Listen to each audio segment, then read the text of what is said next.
Bonjour à tous. Alors nous allons Bezrat Hashem Barar commencer un nouveau shiur et le Rav Yitzhak Yosef cette semaine a parlé des lois de Shemitah.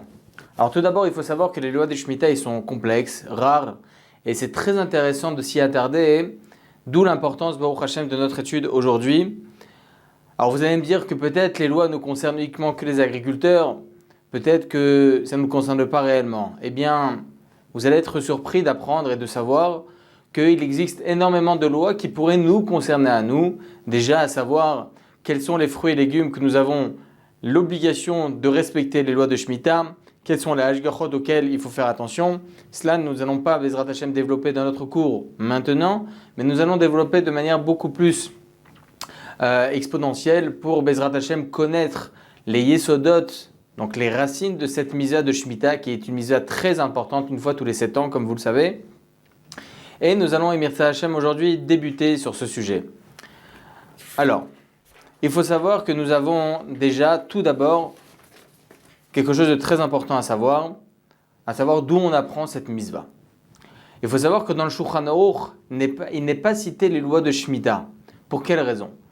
On sait que le Shulchan Aruch parle des lois de Tfilah, les lois de Brachot, les lois de Trumot ou Maasrot, toutes les lois qui nous concernent, le Shulchan Aruch il nous en parle. Alors pour quelle raison les lois de Shemitah, Rabbi Yosef Karo les a mis de côté? Eh bien il faut savoir, lorsqu'on connaît l'historique, on comprend. Il y a environ 450 ans, lorsque Rabbi Yosef Karo était en Eretz Israël, plus précisément à Tzfat, la majeure partie, si ce n'est toutes les agricultures et tous les champs appartenaient à des non-juifs. Et donc, lui, le Rabbi Yosef Karo, écrivait uniquement les lois qui concernaient et qui étaient à l'approche des gens à cette même époque. Et la Shemitah ne concernait pas les gens. Pour quelle raison? Lorsque c'est écrit dans la Torah que nous sommes dans l'obligation de suivre la Shemitah, nous ne devons pas profiter financièrement des fruits de la Shemitah, etc., etc. Ça concerne uniquement lorsque cette partie de terre appartient à un juif. Mais même en Eretz Israël, si cette partie de terre appartient à un non-juif, nous sommes plus concernés par la mitzvah de Shemitah. Et c'est ce que Bezrat Hashem nous allons développer dans les cours suivants avec l'aide d'Hachem. Bon, en tout cas, c'est pour cette même raison que Rabbi Yosef Karo n'a pas écrit de loi sur la Shemitah.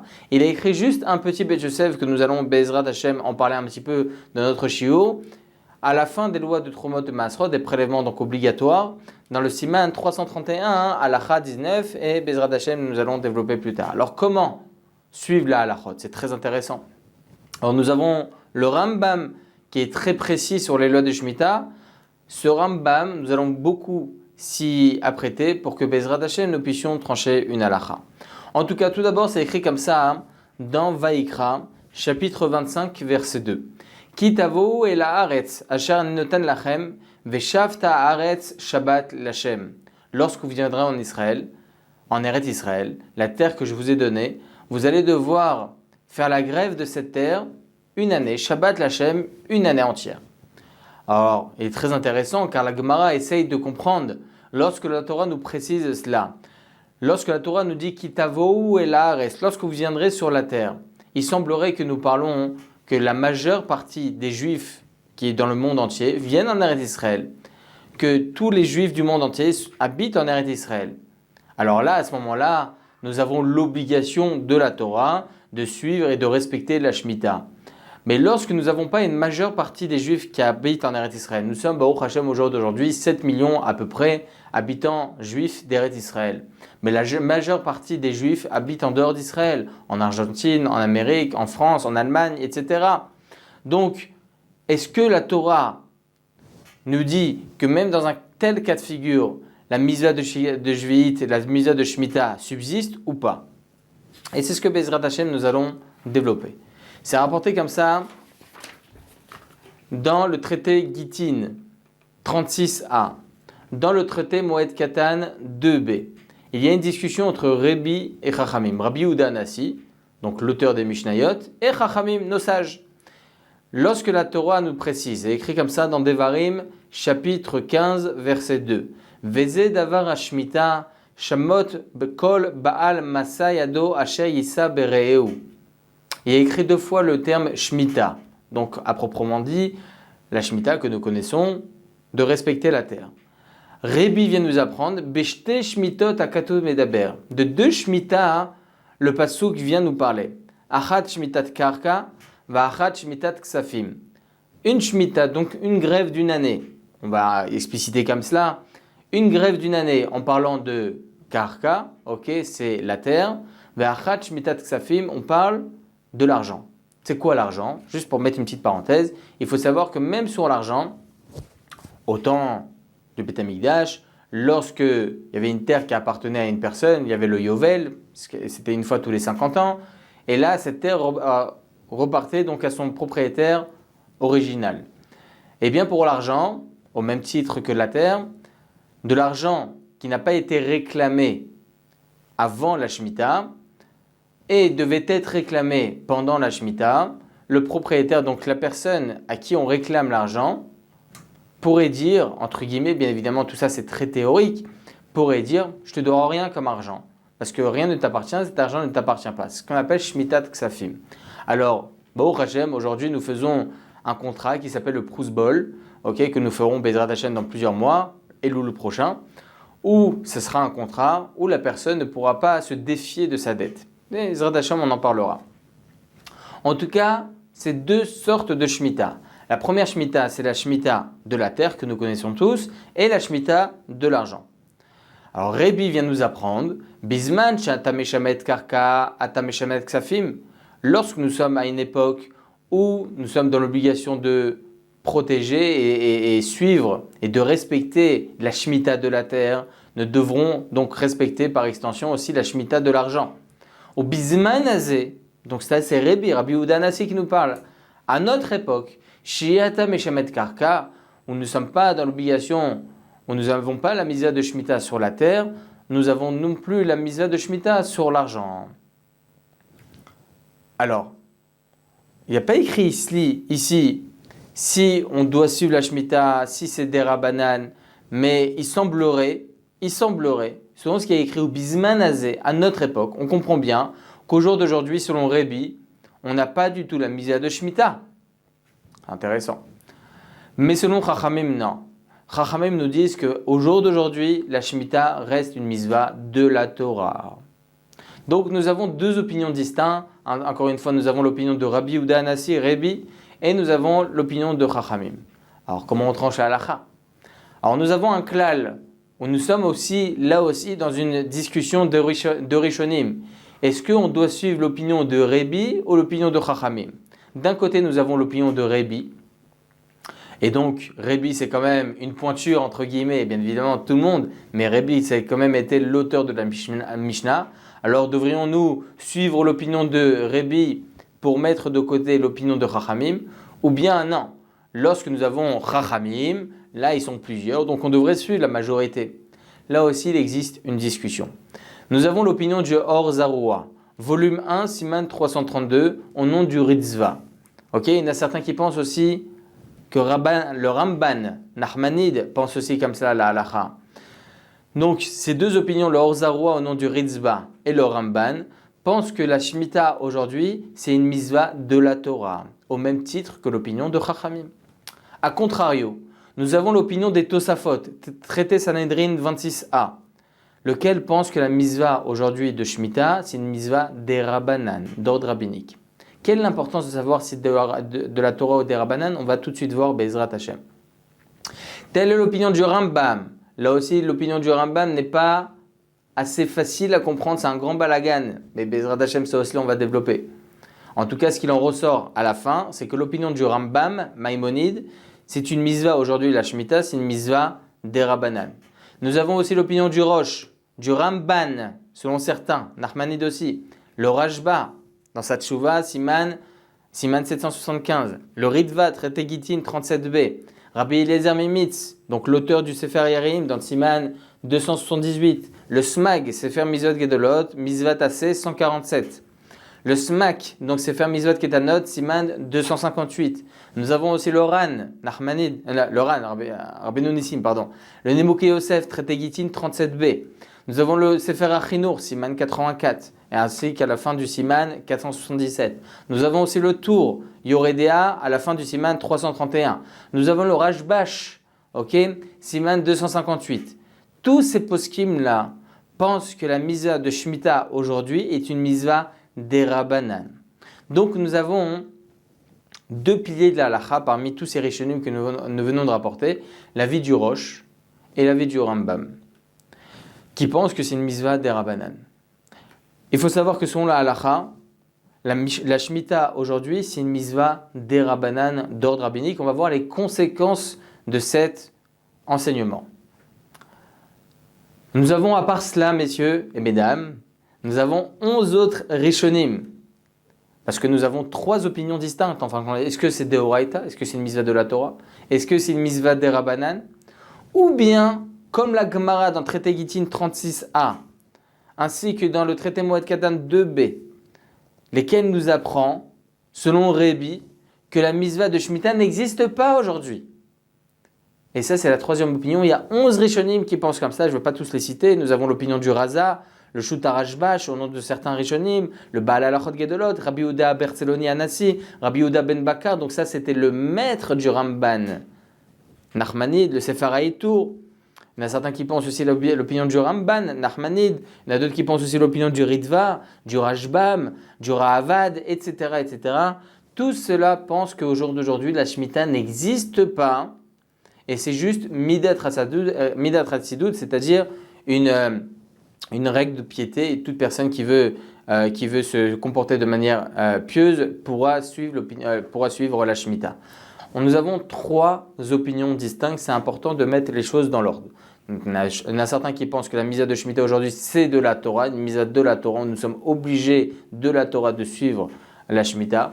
Il y en a d'autres qui pensent que c'est que, entre guillemets, des Rabbanan. Bien évidemment, c'est très important, mais ça reste des Rabbanan. Nous allons voir les conséquences. Et il y en a d'autres qui pensent qu'aujourd'hui, la mitzvah de Shemitah n'existe pas, c'est juste par mesure de piété. Tout d'abord, on va essayer de comprendre l'opinion du Rambam, Maïmonide. Pour quelle raison nous allons essayer de comprendre l'opinion de Maïmonide, Rambam?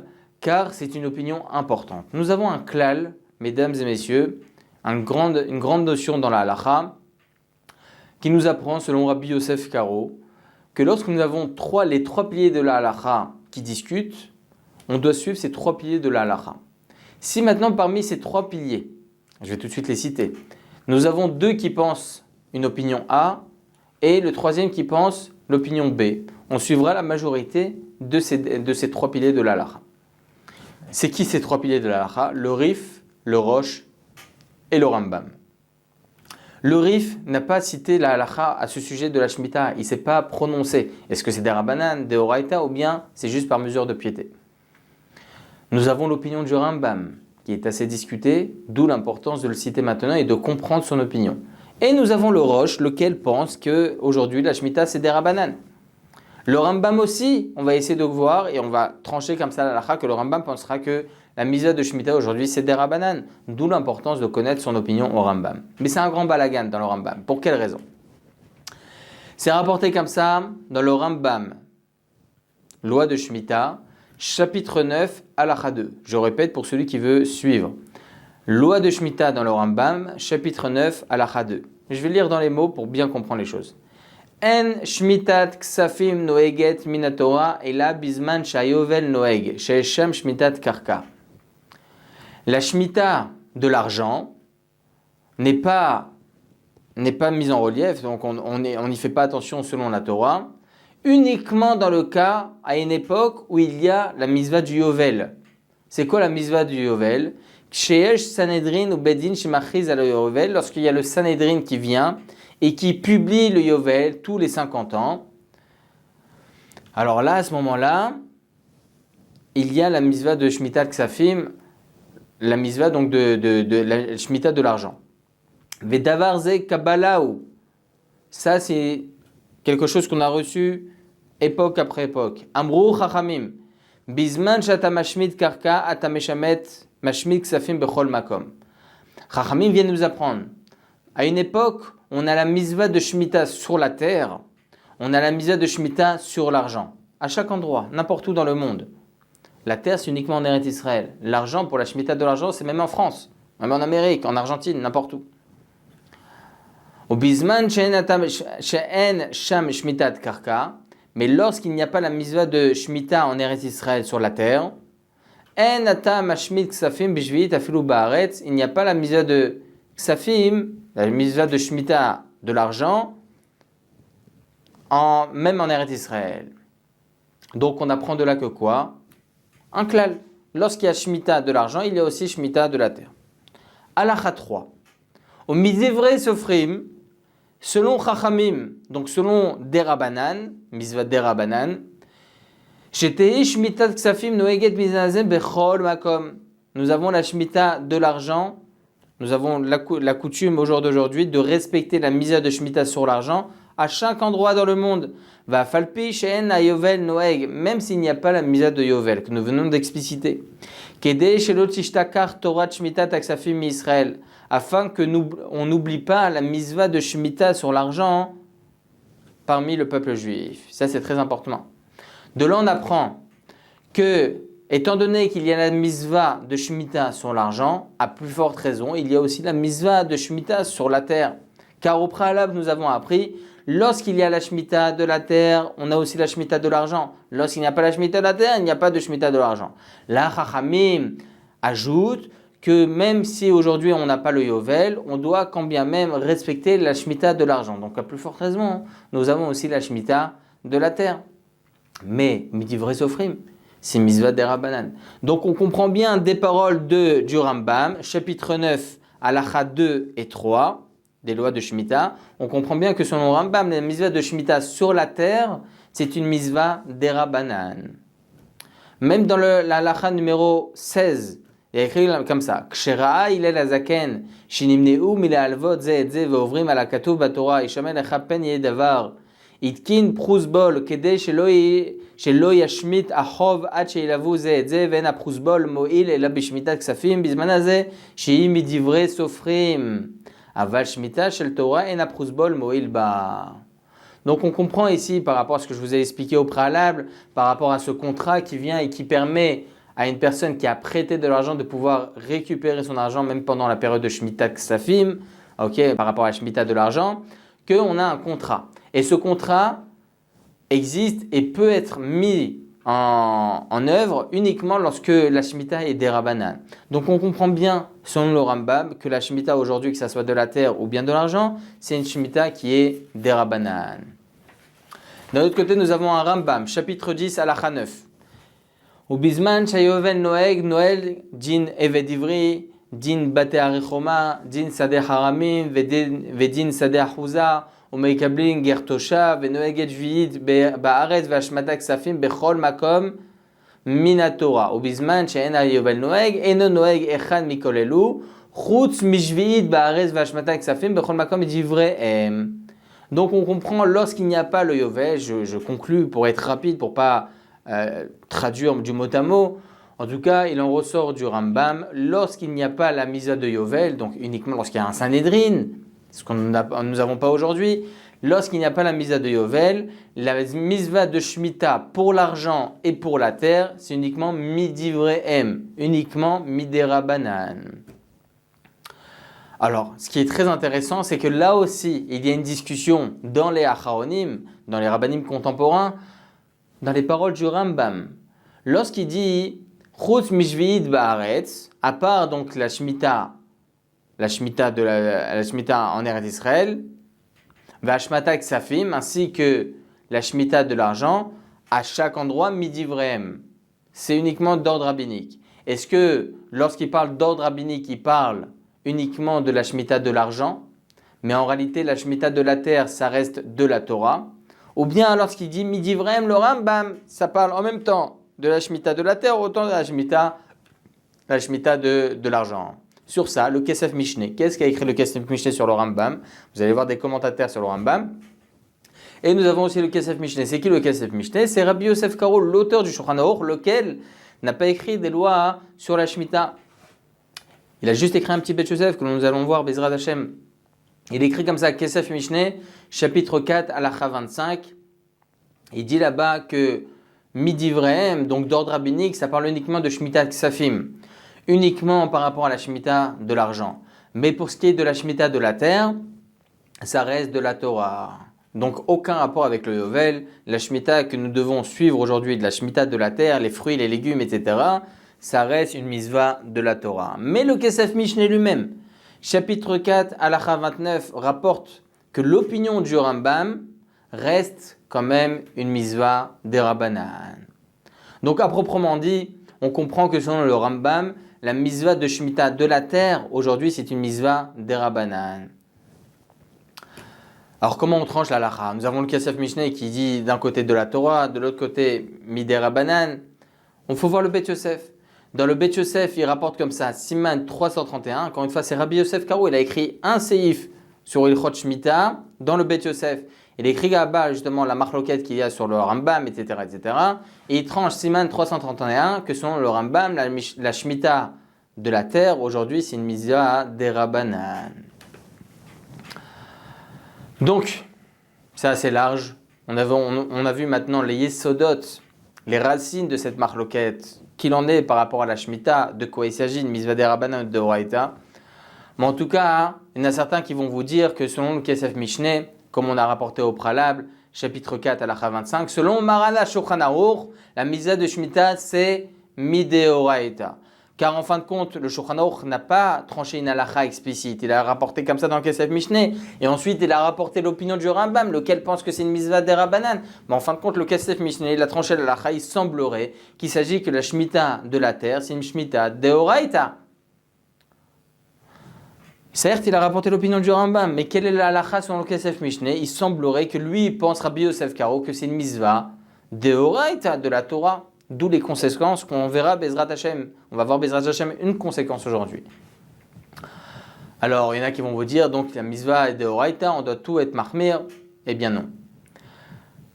Rabbi Yosef Karo, il n'a pas vu un livre, lequel n'était pas écrit à son époque, n'était pas du moins publié à son époque, bien évidemment, parce qu'il s'agit d'un Rishon. Et ce livre de ce Rishon-là n'a été imprimé qu'après l'époque de Rabbi Yosef Karo. C'est rapporté comme ça dans le Chidushé Haran, traité Avodah Zara 9b. Je rapporte toutes les références car ce sont des choses importantes à savoir. Toute personne qui veut Baruch Hashem étudier ce shiur, c'est quelque chose d'extraordinaire, ce Baruch Hashem. Tout ce qu'on a appris à apprendre Baruch Hashem des lois de Shemitah. Le Chidushé Haran, donc traité Avodah Zara 9b, rapporte que selon l'opinion du Rambam, c'est aujourd'hui miderabanan la Shemitah.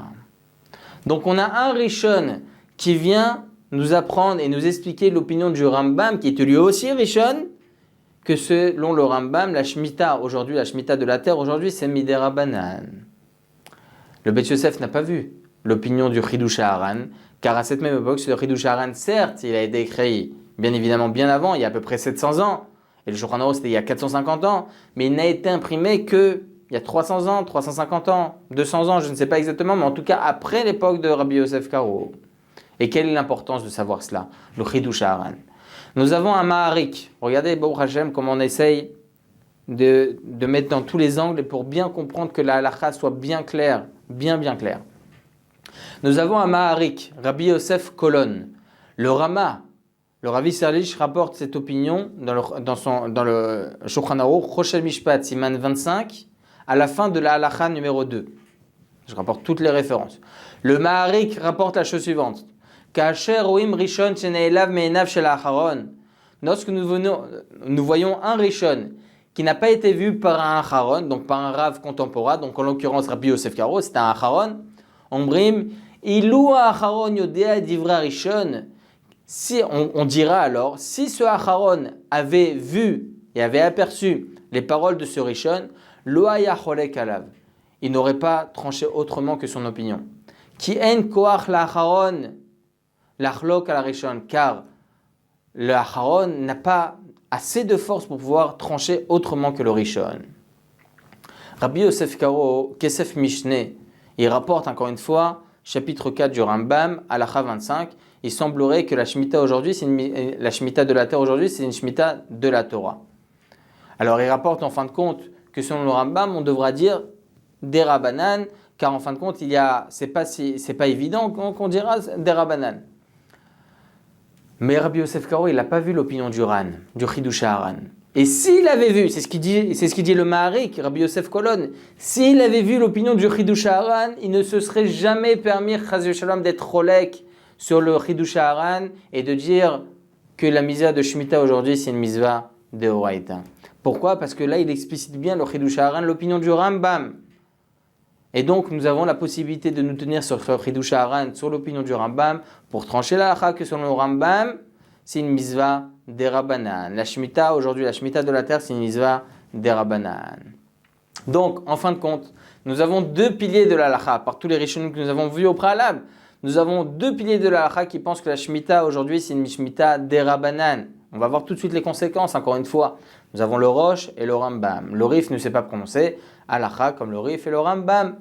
Que, en fin de compte, la Shemitah de la terre, aujourd'hui, c'est une mitzvah des Rabbanan. Quelle est la conséquence?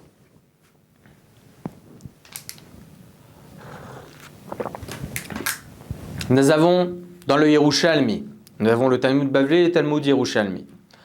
Le Yerushalmi, premier chapitre du traité de Orla, à la fin de la halakha numéro 2.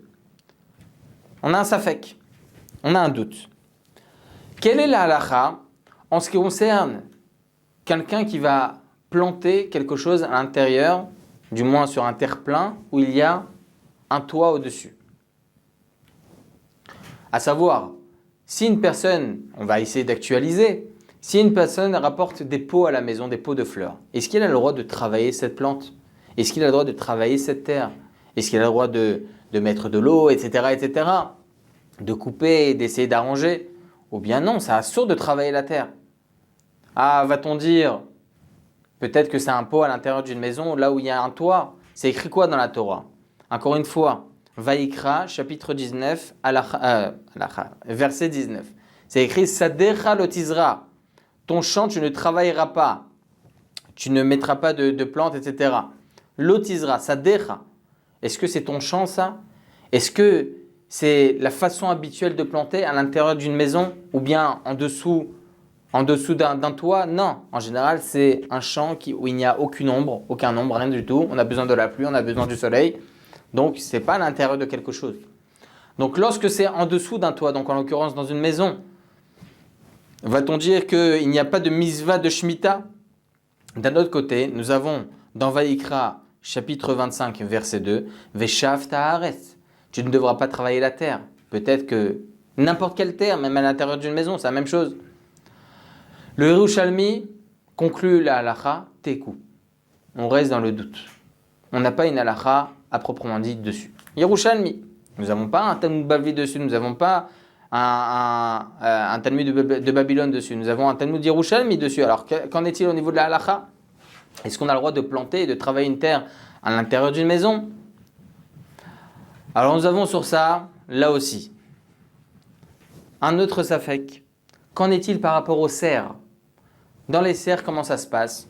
Vous avez une tenture au-dessus des plantes, une grande tente comme ça, et vous avez en dessous, sur la terre elle-même, aussi un plastique qui vient recouvrir. Pourquoi ils font cela? C'est aussi guidoul miyochad, c'est ce qu'on appelle aussi la façon assez spéciale de pouvoir planter des fruits et des légumes, surtout des légumes, pour qu'il n'y ait pas d'insectes et de bêtes à l'intérieur. Donc, est-ce que là aussi, nous avons cette mitzvah de Shemitah, ou peuvent-ils continuer à travailler la terre dans tout ce qui est des serres? Alors nous avons un klal, nous avons l'opinion du Rambam, chapitre 8 des lois de Brachot, halakha 11. Nous avons l'opinion du Rif, rapporté dans le Tosafot, traité Brachot 12a. Nous avons le Rosh, donc les trois piliers de l'halakha, dans cette même référence, traité Brachot 12a.